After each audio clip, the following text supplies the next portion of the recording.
अस्सलामु अलैकुम वरहमतुल्लाहि वबरकातुहू। नहमदुहु व नुसल्ली अला रसूलिहिल करीम, अम्मा बाद। सामईन किराम, आज 13 अगस्त है और कल 14 अगस्त। आपको सब मालूम है हमारे पाकिस्तान में क्या कुछ होता है और क्या कुछ नहीं होता। क्या ये सही हो रहा है? यकीनन बहुत से लोग कहेंगे हाँ जी हाँ, बिल्कुल सही हो रहा है, खुशी मनाई जाती है बड़े ज़ोर और शोर से। और कुछ लोग कहेंगे ये सही नहीं हो रहा। मैं आपको बताता हूँ सही कैसे होता है और गलत कैसे होता है। ज़रा सी तवज्जो दीजिएगा और दिल के ईमान की गवाही के साथ फैसला कीजिएगा। फैसला आपके ऊपर है। क्या रोज़े क़यामत भी पूछ हो सकती है हम जो कर रहे हैं या नहीं कर पा रहे हैं उसके बारे में। और वो क्या? पाकिस्तान 75 साल हो रहे हैं, 75 साल गिरा की सदा निकल चुकी है। 75 साल गिरा मना रहे हैं। यकीनन पूरे पाकिस्तान के अंदर झंडियां कागज की बनी हुई जो एक दो दिन के बाद नाली की नजर हो जाया करती हैं, लाखों नहीं पूरे पाकिस्तान में करोड़ों रुपया उस पर खर्च हो रहा है। झंडे बड़े बड़े लगाए जाते हैं, कपड़े बच्चों के बनाए जाते हैं 14 अगस्त की मुनासिबत से कलर के साथ। ये सारा कुछ होता है एक जायजे के मुताबिक।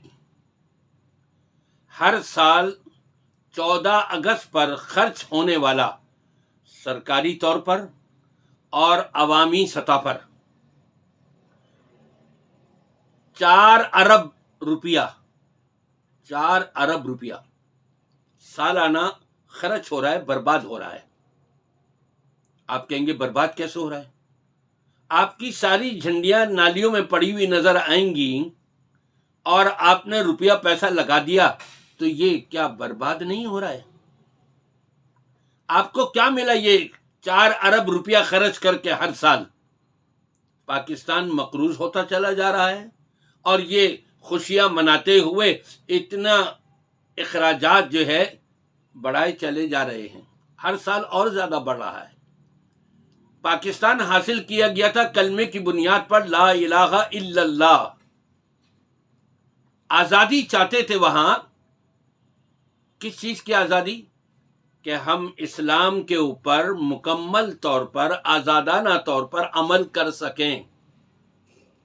हमें हिंदुओं की तरफ से, सिखों की तरफ से, बुत मस्तों की तरफ से, किसी की तरफ से हमारे ऊपर कोई दबाव ना हो, कोई डर और खौफ ना हो।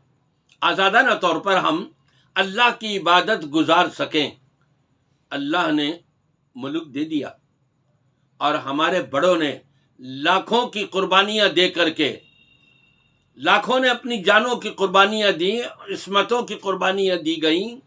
जब जाकर के ये मुल्क हासिल हुआ, उसका तो हमें अल्लाह की बारगाह में शुक्राने के तौर पर इतनी इबादत के अंदर मशगूल हो जाना चाहिए था और इसको रियासत मदीना बना लेना था। हमने उसके नक्शे कदम पर चला लेना था। लेकिन धोखा देने वाले आते रहे, धोखा देते रहे।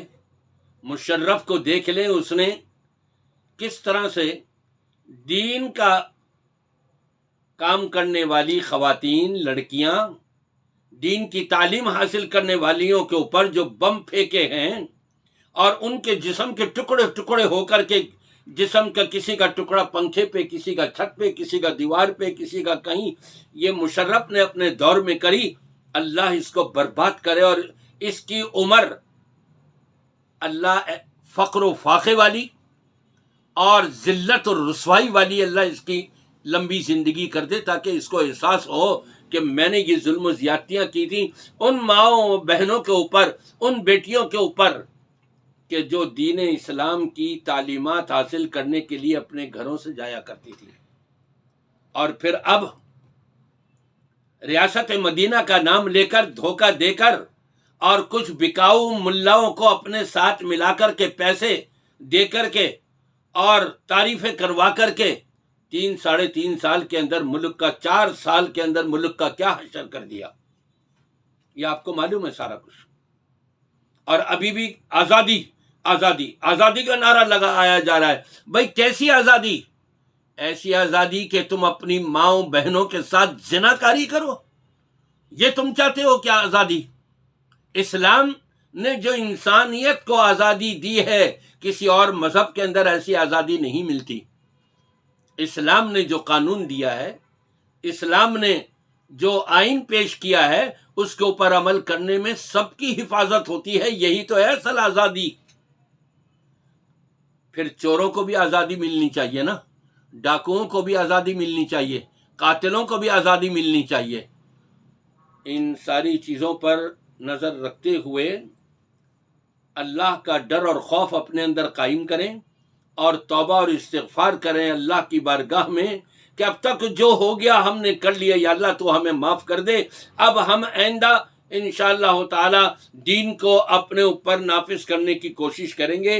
ہونا تو یہ چاہیے تھا 14 اگست کو ہم یہ عہد کرتے، اقرار کرتے، ہمارا یہ عہد و پیما ہوتا، عزم ہوتا ہمارا کہ ہم سے بہت کچھ غلطیاں ہو گئی ہیں، اب ہم وہ نہیں کریں گے، اور اب ہم اللہ کے نام پر لا الہ الا اللہ کی بنیاد پر جو ملک ہم نے حاصل کیا تھا، اس کو لا الہ الا اللہ کے ساتھ لے کر کے پروان چڑھائیں گے۔